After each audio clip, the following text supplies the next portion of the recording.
অভিনন্দন জানিয়ে আমার কথা বলা শেষ করছি। নমস্কার, জয় হিন্দ। অসংখ্য ধন্যবাদ মাননীয় সাংসদ মহোদয়কে। এবার আমি অনুরোধ করব ত্রিপুরা রাজ্যের বিদ্যুৎ এবং কৃষি দপ্তরের মাননীয় মন্ত্রী তথা সর্বজন শ্রদ্ধেয় শ্রী রতনলাল নাথ মহোদয়কে ওনার মূল্যবান বক্তব্য প্রদান করার জন্য। সবাইকে নমস্কার। Tripura state electricity corporation limited কর্তৃক আয়োজিত super energy conservation building complex, এটা কমার্শিয়াল বিল্ডিং।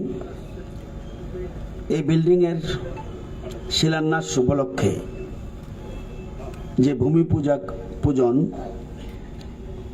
এখানে মঞ্চে রয়েছেন রাজ্যের জনপ্রিয় সাংসদ রাজীব ভট্টাচার্য মহোদয়, ছিলেন একটু আগে Deepak Majumdar, honourable mayor, AMC and MLA. এখানে উপস্থিত রয়েছেন শ্রীমতী হিমানী দেববর্মা, কর্পোরেটর এএমসি সহ বনমালীপুর বিধানসভার যে সকল কর্পোরেটর রয়েছেন উপস্থিত, তাদেরকে শুভেচ্ছা জানাচ্ছি। এখানে রয়েছেন এমডি টিএসইসিএল বিশ্বজিৎ বসু মহোদয়, সমাজসেবী অরিন্দম চৌধুরী মহোদয়। এখানে রয়েছেন doctor Subir Sen, director technical TSECL, অন্যান্য অতিথিবৃন্দ, সুধী সজ্জন মণ্ডলী,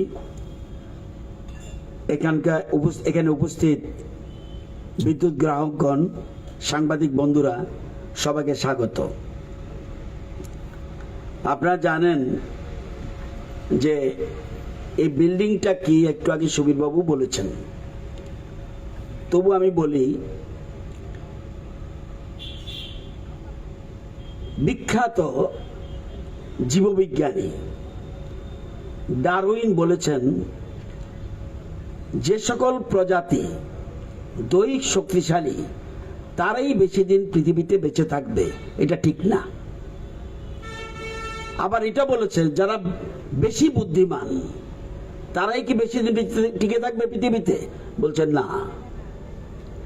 যারা যুগের পরিবর্তনের সাথে সাথে নিজেকে চেঞ্জ করে নিতে পারবে, পরিবর্তনের সাথে সাথে আধুনিক প্রযুক্তিকে অ্যাডপ্ট করে নিতে পারবে, তারাই বেঁচে থাকবে, বাকিরা হারিয়ে যাবে, পিছনে পড়ে যাবে।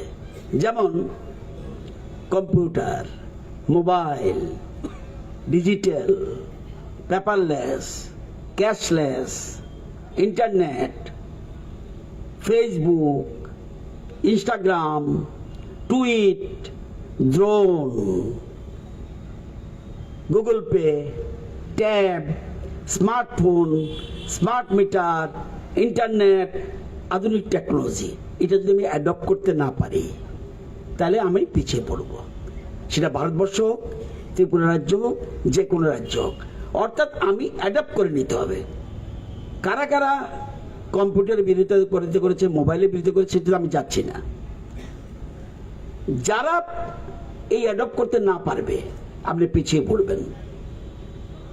আপনার মনে আছে, যারা পুরানো মানুষ, আগে মেসেজ পাঠাতে হলে পোস্টম্যানের মধ্যে টেলিগ্রাম করতে হতো, টেলিগ্রাম। তারপরে ডায়াল ফোন আইছিল, ঘুরে ঘুরে করতো। তারপর আছে একটা কোডি ফোন, তারপর আছে মোবাইল ফোন, এখন আবার স্মার্টফোন। আমি যদি এটার সাথে না মিলে যাই, যেমন আপনার পকেটে প্রচুর টাকা আছে, 2 লক্ষ টাকা আছে, আপনি কোথাও বেড়াতে গেলেন বিদেশে, আপনি গুগল পে জানেন না,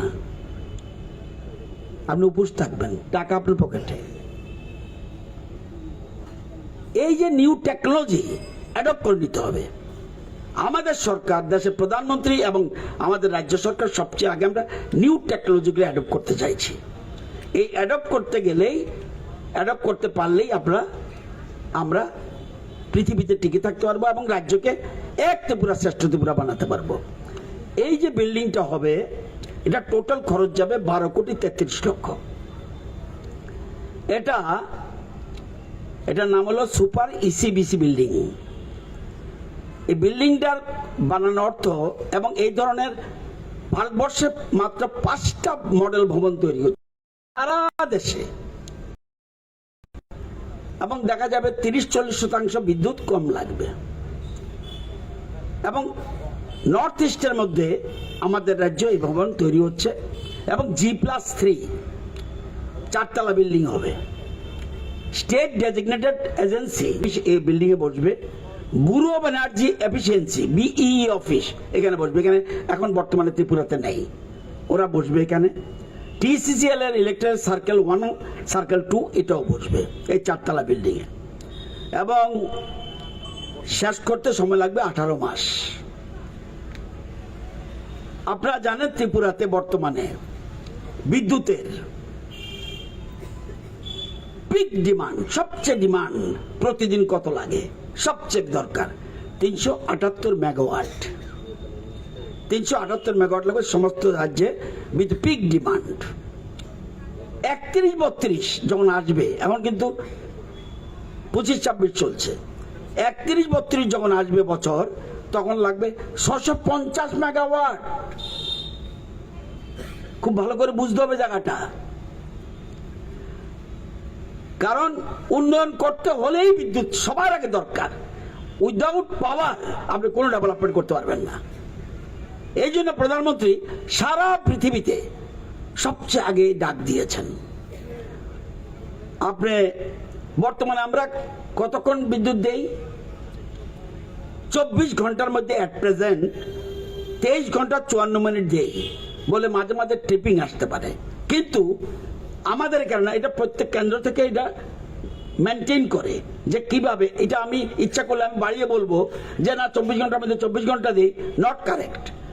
24 ঘন্টার মধ্যে আমরা 23 ঘন্টা 54 মিনিট দেই, গ্রামে আরো 10 মিনিট কম হয়, কিন্তু মাঝখানে ট্রিপিং আসে। এই ট্রিপিং কেন আসে সেটা একটু আর বলবো। এই যে বিদ্যুৎ পরিষেবা দিচ্ছি, আমাদের পরিবার কত ত্রিপুরা রাজ্যে, কত পরিবার কারেন্ট নেয়?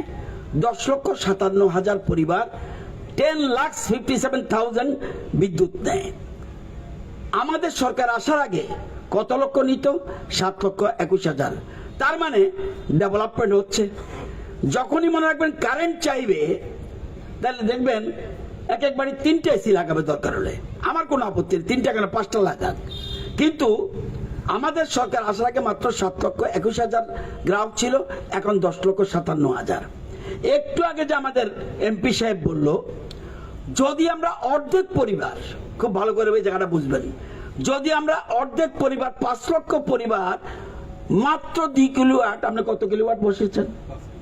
উনি 5 কিলোওয়াট বলছেন, 5 কিলোওয়াট লাগবে না, 2 কিলোওয়াট করে যদি সোলার প্লেট লাগাই 5 লক্ষ পরিবারে, অর্থাৎ PM সূর্যঘর মুফত বিজলি যোজনা যেটা লাগাই, তাহলে প্রতিদিন আমরা কত মেগাওয়াট উৎপাদন করব? প্রতিদিন 1000 মেগাওয়াট। আমার লাগবে না, আমার পালাটানো লাগবে না, আমার রুগিয়া লাগবে না, আমার কিচ্ছু লাগবে না। আমার ইচ্ছা আমার বাড়িতে পাওয়ার উৎপাদন করব, কারো কাছে ওয়েট করব না, আত্মনির্ভর হব। উল্টা পয়সা পাচ্ছে, আমি যেমন উল্টা পয়সা পাচ্ছি, উনি উল্টা পয়সা পাচ্ছেন। মানে যতটুক দরকার একটু বাড়িয়ে দিলে আপনি উল্টো পয়সা পাবেন। তাহলে আমরা এটাও বাদ দিলাম, যদি 2 লক্ষ পরিবার যদি, আমি 5 লক্ষ বলছি একটু আগে, 2 লক্ষ পরিবার যদি সোলার প্লেট লাগাই, প্রতিদিন 400 মেগাওয়াট বিদ্যুৎ আমাদের উৎপাদন হবে। এখন আমাদের কিন্তু 400 মেগাওয়াট উৎপাদন হয় না। তাহলে ভাবুন আমাদের রাজ্যের অর্থনীতি কোথায় গিয়ে দাঁড়াবে?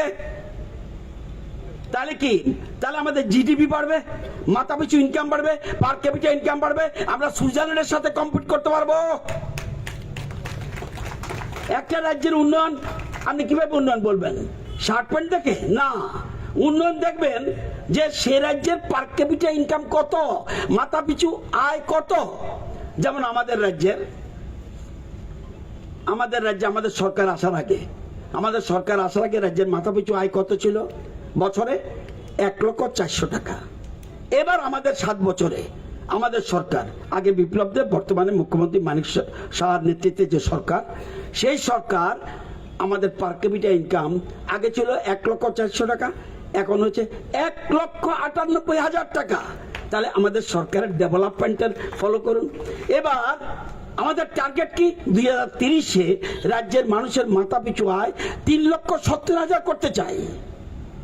এই টার্গেট নিয়ে আমরা কাজ করছি এবং আমাদের প্ল্যানিং ধীরে ধীরে ধীরে ধীরে, অর্থাৎ আমাদের মাথা পিছু আয় বাড়াতে হবে, পার ক্যাপিটা, ঘরে ঘরে রোজগার করতে হবে। খুব সুন্দর একটা কথা কালকে দেখেছি, এত সুন্দর কথা বলছে, কল্পনা যদি থাকে আপনি আয় করতে পারবেন। ইনোভেটিভ চিন্তাধারা থাকলে দেখবেন যারা শুধু মোবাইল খারাপ কাজে ইউজ না করে, একটা মোবাইল যারা এক্সপার্ট মোবাইল চালাতে পারে, তারা ইচ্ছা করলে ঘরে বসে 40 থেকে 50,000 টাকা রোজগার করতে পারেন, কোনো রকম প্রবলেম নেই। কিন্তু আমি যদি খারাপ জিনিসটাই দেখবো, তাহলে মোবাইলের যে পারপাস, সে পারপাস নষ্ট হবে। তো আমাদের সরকারের এই যে আমরা বলছি, আমাদের সরকার যেমন আমরা ত্রিপুরা রাজ্যে 7 বছরে 1,08,000 লাখপতি দিদি হয়েছে, কল্পনা করতে পারেন? 1,08,000। আমাদের সরকার এই 7 বছরে 4,94,000 ঘর দিয়েছে, 4,94,000। আর সারা 30 বছরে ঘর এসছে 78,000 মাত্র আগে, 4,94,000। এই জন্যই তো ভারতীয় জনতা পার্টি, বিজেপি, দেশের প্রধানমন্ত্রী এবং রাজ্য বিজেপি তাদের শ্রদ্ধা জানাই। আজকে তারা না থাকলে 4,94,000 ঘর আসতো না। আজকে আমাদের গ্রামের দিকে আগে কটা বাড়িতে পানীয় জলের লাইন ছিল? 24,502টা বাড়িতে। এখন লাইন দিয়েছে 6,22,000। আমরা বলি না সর্বত্র আমরা দিয়েছি, কিন্তু 6,22,000-এ লাইন পড়ছে। ন্যাশনাল হাইওয়ে কত কিলোমিটার ছিল? 199 কিলোমিটার। এখন কত? 923 কিলোমিটার। আগরতলায় বসে, বনমালীপুর বসে গল্প শুনলেই হবে না, বাস্তবটা দেখতে হবে কোথায় কি দাঁড়িয়েছে। আজকে জানতো দেখি জম্পো হিল, আপনি কাঞ্চনপুর থেকে যখন যাবেন, এই 8 ঘন্টার জার্নির মধ্যে ঘুম চলে আসবে। জাতীয় সড়ক ওখানে পৌঁছেছে। আজকে এই যে জিনিস, এগুলি আমাদের ভাবতে হবে। PMGSY বলুন, রোড PWD বলুন, সব জায়গায় আমাদের আজকে এরকম করেছে আমরা। এবং আমাদের আজকে আমাদের রাজ্যে সরকারি অফিস আমরা প্ল্যান করছি। আমরা যতগুলি বিল্ডিং আছে ত্রিপুরা রাজ্যে, সরকারি বিল্ডিং, টপ টপ বিল্ডিং, বড় বড় বিল্ডিং যতগুলি আছে, এগুলি 2,000 বিল্ডিং আছে। এই 2,000 বিল্ডিং আমরা অলরেডি কাজ শুরু করে দিয়েছি। অলরেডি বোধ হয় 200-300 হয়েও গেছে। অর্থাৎ যতই সরকারি বিল্ডিং আছে আমরা সবাই বসিয়ে দিচ্ছি, সোলার বসিয়ে দিচ্ছি, যাতে, এবং এই সবগুলি যদি 2,000 হবে, আশা করি আগামী বছরের মধ্যে টোটাল শেষ হয়ে যাবে। তখন সেখানে শুধুমাত্র 2,000 বিল্ডিংয়ে আমরা 80 মেগাওয়াট বিদ্যুৎ উৎপাদন করতে পারবো সরকারি বিল্ডিং থেকে। এবং আমি বলছি আপনাদেরকে, এই যে আমরা PM সূর্যঘর কত লোক লাগিয়েছে? মাত্র 15,000। কিন্তু কত মেগাওয়াট হয়ে গেছে? 6 মেগাওয়াট। আমার 1 মেগাওয়াট বিদ্যুৎ যদি আমি উৎপাদন করি, যদি আমি জল থেকে উৎপাদন করতে যাই, কত টাকা লাগবে? 20 কোটি টাকা লাগবে। আমি যদি হাইড্রো জলের মাধ্যমে যদি বিদ্যুৎ উৎপাদন করি, তাহলে আমার লাগবে 20 কোটি। আজকে কিন্তু আমার 15,000 মানুষ আমাকে কিন্তু 6 মেগাওয়াট উৎপাদন করছে, তারা নিজেরা রোজগার করছে। আমরা যে স্লোগান যে বলছে প্রধানমন্ত্রী, ঘরে ঘরে রোজগার, ইচ্ছা করলে তো আমি রোজগার করতে পারি। আমি আমার জাগাবো, আমরা পয়সা নেই, ব্যাংক আছে, ব্যাংক দাঁড়িয়ে যাচ্ছে সাথে সাথে। কেন আপনি চিন্তা করবেন? ব্যাংক পাশে দাঁড়িয়ে যাচ্ছে। এবং কি ইন্টারেস্ট? কৃষকরা যে ইন্টারেস্ট, সবচেয়ে লোয়েস্ট ইন্টারেস্ট, সেটা সরকার আজকে, তাহলে প্রধানমন্ত্রী সবকিছু করে দিচ্ছে, কেন আমি বিদ্যুৎ চুরি করব? আজকে এই কথাগুলি ভাবতে হবে। তো আমরা আমার বক্তব্য, যেখানে আজকে আপনারা জানেন হাইড্রোতে, অর্থাৎ জলে যদি 1 মেগাওয়াট উৎপাদন করতে যাই, আমার সরকারের টাকা লাগবে 20 কোটি। গ্যাসের থেকে যদি উৎপাদন করি লাগবে 10 কোটি। কয়লার থেকে যদি উৎপাদন করি সেটা লাগবে 10 কোটি। আর সোলার থেকে যদি উৎপাদন করি 4 থেকে 5 কোটি। তাহলে যে সোলার জীবনে শেষ হবে না। আমাদের একমাত্র ভরসা কি এখন এট প্রেজেন্ট? এখন একমাত্র ভরসা আমাদের কিন্তু এই গ্যাস। তাহলে গ্যাস তো শেষ হয়ে যাচ্ছে। কয়লা খনিজ পদার্থ, গ্যাস খনিজ পদার্থ, এটা একদিন না একদিন শেষ হবে। সোনা খনিজ পদার্থ একদিন না একদিন শেষ হবে। গ্যাস শেষ হয়ে যাচ্ছে, ওএনজিসি দিতে পারছে না, পালাডানাকে দিতে পারছে না, রামচন্দ্রকে দিতে পারছে না, রুকিয়াকে দিতে পারছে না, নিচে নেই গ্যাস। দেখুন কত আগে প্রধানমন্ত্রী চিন্তা করছে গ্যাস একদিন শেষ হয়ে যাবে, তাহলে সোলারের দিকে গুরুত্ব দাও। প্রধানমন্ত্রী চিন্তাধারা এগুলি করছে।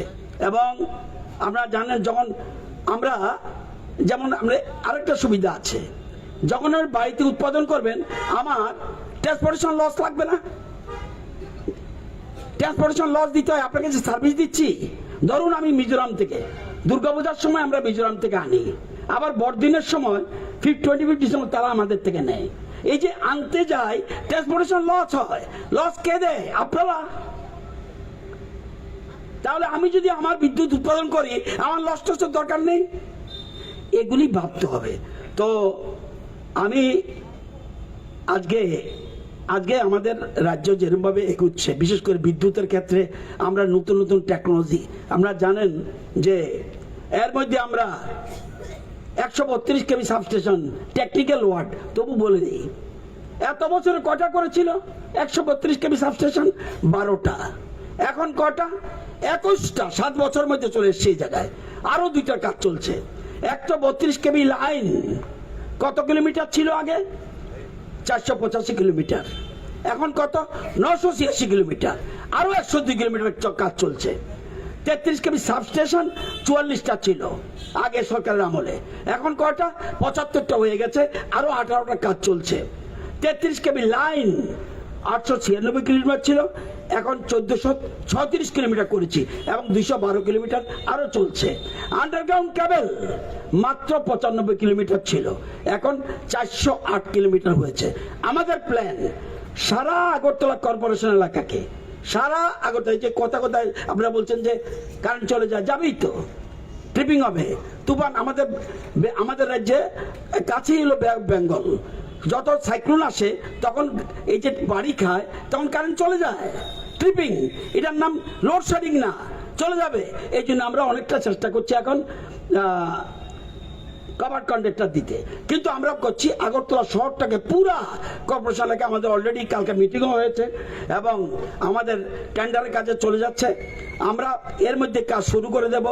জানুয়ারি মাসে আমরা টেন্ডার করছি, ফেব্রুয়ারির মধ্যে ফার্স্ট উইকের মধ্যে টেন্ডার হয়ে যাবে অলরেডি সারা রাজ্যে। আবার এরকম ভাববেন না এখন যে কোড়াকুড়ি হচ্ছে, আবার জানি কোড়াকুড়ি হবনি। কি করা হবে? একটা গর্ত হবে এক জায়গায়, একটা গর্ত হবে এক জায়গায়। এই গর্তটা লাইন ধরে গর্ত নয়, একটা জায়গা দেবে, এখান থেকে পাইপলাইন চলে যাবে ভিতরে, ও আরেকটা জায়গায়। সুতরাং কোড়াকুড়ির চিন্তাও নেই। সুতরাং আমরা আগরতলা শহরকে টোটাল আমরা আন্ডারগ্রাউন্ড করে ফেলছি। এরপর আমাদের পরিকল্পনা আছে উদয়পুর, এরপর আমাদের পরিকল্পনা ধর্মনগর অ্যান্ড খুমলুং, এটাকে আমরা আন্ডারগ্রাউন্ডের আওতায় আনতে যাচ্ছি। এবং আমরা জানেন কভার্ড কন্ডাক্টর ছিল না, কত লোক ছিল আগে সরকারের আমলে? 1 ফুটাও না। এখন কত? 1236। ওই যেটা বলছি ঝড় তুফানে চলে গেলে যে কারেন্ট চলে যায়। আর একটা এবি কেবল আগে কত কিলোমিটার ছিল? 1200 কিলোমিটার, এখন কত? 10,172 কিলোমিটার। কেন? চুরি বন্ধ করার জন্য, ওই যে হুক লাইন লাগায়, এই জন্য এবি কেবল আমরা লাগাচ্ছি। এরকম ভাবে নিউ টেকনোলজি, ওই যে বলছি প্রথমেই বলছিলাম, ডারউইন বলেছে লাইফ লাইন মেনটেন্যান্স মানে কি? মানে যখন কারেন্ট চলে যাবে তখন লাইনটা আমরা কেটে দিই, অন্যরা ক্ষতিগ্রস্ত হয়। এখন আমাদের প্ল্যান আর লাইন কাটতে হবে না, এই লাইন চালু অবস্থায় আমরা মেনটেন্যান্স করব। এটা আমরা অলরেডি ওয়ার্ক অর্ডার হয়ে গেছে। ড্রোন প্রযুক্তি ব্যবহার, এটা আমাদের হুক লাইন ধরার জন্য আর অন্যান্য কাজের জন্য এটা আমরা অলরেডি ওয়ার্ক অর্ডার শুরু করে দিয়েছি। ইমার্জেন্সি রিস্টোরেশন সিস্টেম, এটা আমরা ওয়ার্ক অর্ডার প্রায় আমাদের আমরা এটা টেন্ডারের দিকে চলে গেছি। ট্রান্সমিশন লাইনের সার্জে অ্যারেস্টার স্থাপন, টেকনিক্যাল ওয়ার্ড, এগুলো আমরা করতে যাচ্ছি। এবং আমরা মোবাইল সাবস্টেশন, একটা সাবস্টেশন থাকলেই হবে না, হঠাৎ করে দেখা যায় সাবস্টেশনটা পড়ে গেল, সাথে সাথে মোবাইল অ্যাম্বুলেন্স যেমন যায় আমরা মোবাইল সাবস্টেশন নিয়ে ওখানে সেট করে দেবো। এরকম ভাবে আমরা বিভিন্ন প্রকল্প হাতে নিয়েছি। তো এই যে বিল্ডিংটা, এই বিল্ডিং এর মূল উদ্দেশ্য যেটা, এটা এটা হবে সোজা কথা, মোট কথা, যে আপনারা দেখবেন এবার গত বছর, এবছর আমরা সেকেন্ড হয়েছি 11টা স্টেটের মধ্যে। গতবার কি হয়েছি? ফার্স্ট। পর ফার্স্ট সেকেন্ড, চারটি কথা নয়। এটা কিসের জন্য? বিদ্যুৎ সাশ্রয়। এটা সাশ্রয় মানে কি? সাশ্রয় মানে কনজারভেশন। ওর উদ্দেশ্য হলো, ধরুন এলইডি বাল্ব, 100 ওয়াটের একটা লাইট দিলেন, 100 ওয়াটের একটা লাইটের যে পাওয়ার, আর আমি যদি 25 এলইডি বাল্ব লাগাই, ওটার থেকে বেশি আলো, তাহলে পাওয়ার কত যাচ্ছে? 25। এরকম করে করে আমরা সঞ্চয় করেছি। অর্থাৎ যেখানে যেটা দরকার, এটাই এরাই এখান থেকে বসে এখন টোটাল কন্ট্রোল করবে এখান থেকে। অর্থাৎ 100 ওয়াট দিলে আপনার 100 ওয়াটের বিল দিতে হবে আপনাকে। কিন্তু আমি যদি 25 ওয়াট দেই বা 20 ওয়াট দেই, যা আছে সেটার ওয়াটেরই বিদ্যুৎ উঠবে, তাহলে আপনার পয়সা কম লাগবে। এককালীন এলইডি বাল্বে একটু পয়সা বেশি যায়, কিন্তু যদি ইউজ করেন তাহলে আপনার বিদ্যুৎ সাশ্রয় হবে। এই ক্ষেত্রে ত্রিপুরা 11টা স্টেটের মধ্যে গতবার ফার্স্ট এবং এবছর সেকেন্ড হয়েছে। সুতরাং এটা চারটিখানি কথা নয়, আমরা এই কাজগুলি করছি। এবং আপনাদের জানি, আমাদের আরো অনেকগুলি আমাদের প্ল্যানিং রয়েছে। আমরা একে একে সবগুলি, এবং দেখবেন এই বিল্ডিংটা এমনভাবে তৈরি হয়েছে, আমি জানি না কন্ট্রাক্টর বাবু পারবো কিনা, ভগবান জানে। ইঞ্জিনিয়ার আমি জানি না, নিশ্চয়ই ইঞ্জিনিয়ার আছে। এটা কিন্তু এমনভাবে বিল্ডিং হবে, আপনার দরকার হলে কোনো লাইট জ্বালাবেন না ভিতরে, তারপরে আলো থাকবে, হাওয়া আসবে না, কিন্তু ঘরটা ঠান্ডা থাকবে, এসি মেশিন না লাগালেও চলবে। এই জন্য এটা মডেল সিস্টেম করছে। সারা ভারতবর্ষে 5টা, এর মধ্যে আমাদের বনমালীপুর, এটা বোধহয় দিল্লি থেকে বোধহয় আমাদের এমপি সাহেব কৌশল করে বোধহয় বনমালীপুর লয়ে আনছেন, জানি না আমি। তো ভালো। তো সুতরাং এইসব জিনিসগুলো আমরা করছি। আমরা চাই, আমরা জানেন নিউ টেকনোলজি, এতদিন জানতাম যে ডম্বুরেই শুধুমাত্র বিদ্যুৎ উৎপাদন হয়। এখন কি? এখন দেখছি নতুন জিনিস, হাইড্রো কাইনেটিক টারবাইন টেকনোলজি। এটা কি? আমরা হাওড়া নদীতে করব, মানে যে নদীগুলি চলছে, প্রবাহমান জল যাচ্ছে, সেই নদীগুলিতে আমরা 185 মেগাওয়াট 10টা জায়গা ঠিক করেছি। এর মধ্যে Chakmaghat, Khowai river, Maharani, Gomati river, Dumbur, Gomati river, Natun Bazar, Gomati river, Kalsi, Muhuri river, Manu river, Kulai, Muhuri river, tributary of Feni river, Dhalai river, Marachhara ব্রিজের কাছে, খোয়াই রিভার, ন্যাচারাল স্ট্রিম, অর্থাৎ ন্যাচারাল স্ট্রিমের মধ্যে আমরা এটা করছি। সাঙ্গাং করে একটা রিভার আছে অম্পিনগরে, এবং লক্ষ্মীপুর মৌরি রিভার এবং দেও রিভার মৌরি রিভারের কাছে। এই যে 10টা জায়গায় আমরা 185 মেগাওয়াট নতুন টেকনোলজি, ওই যে প্রথমে বলছিলাম ডারউইনকে ফলো করতে হবে। আপনার বাড়িতেও যে ছেলে মেয়ে যারা আছে, সবাইকে আপনাকে আধুনিক পদ্ধতিতে আসতে হবে, এছাড়া উপায় নেই। তো এই পদ্ধতিতে আমরা 185 মেগাওয়াট বিদ্যুৎ আমরা আশা করি আগামী মাস থেকে আমরা শুরু করতে যাচ্ছি, অলরেডি সব জায়গায়। তাহলে আমরা অনেক জায়গায় পেয়ে যাব। বিদ্যুৎ যদি উৎপাদন করতে পারেন, শুধু বিদ্যুৎ, এখানে যতগুলি পরিবার আছেন, আজকে বনমালীপুরে যারা আছে, তারা যদি মনে করে আমি PM সূর্যগড় চালাবো, শুধু বনমালীপুর দিয়েই সারা রাজ্যকে বিদ্যুৎ দিতে পারবো। বলতে পারেন এই বিদ্যুৎ তো আপনি দিনের বেলা উৎপাদন করে রাত্রে কি করবেন? এই জন্য আমরা ব্যাটারি স্টোরেজ করছি, অর্থাৎ বিদ্যুৎকে দিনের বেলায় উঠাবো এবং এগুলি প্রিজার্ভ করে রেখে দেবো। ব্যাটারি স্টোরেজ, এটাও আমরা কালকে মিটিং করে অলরেডি টেন্ডার দেখেছি, অর্থাৎ ব্যাটারি স্টোরেজ করবো। আরেকটা আছে আমরা পাম্প স্টোরেজ। এটা কি? দিনের বেলায় সূর্য কিরণে লং টাইমে করতে যাচ্ছি, এটা 800 মেগাওয়াট। আমরা 800 মেগাওয়াট দিনের বেলা জলটাকে উঠাবো, নিচে একটা বিরাট বড় লেক থাকবে, উপরে আমাদের মেশিনপত্র থাকবে, এটাকে উঠাবো। উঠার পরে আমরা এগুলি ছাড়বো, ওই যে জল পড়বে এটার থেকে বিদ্যুৎ উৎপাদন হবে। 800 মেগাওয়াট, নর্থ ইস্টে কোথাও নাই। আমরা নতুন নতুন চেষ্টা করছি। বিশ্বাস করুন, এটার কিছু কাজ হয়নি।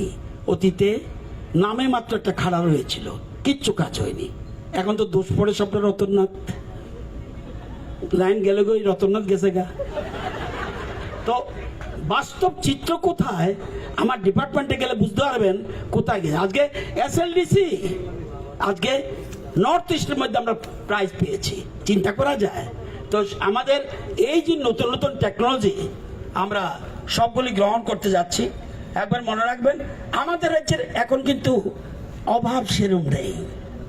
কেউ না খেয়ে মারা যায় আমি জানি না, নতুবা 24 লক্ষ লোক 5 কেজি করে প্রতি মাসে চাল পাচ্ছে।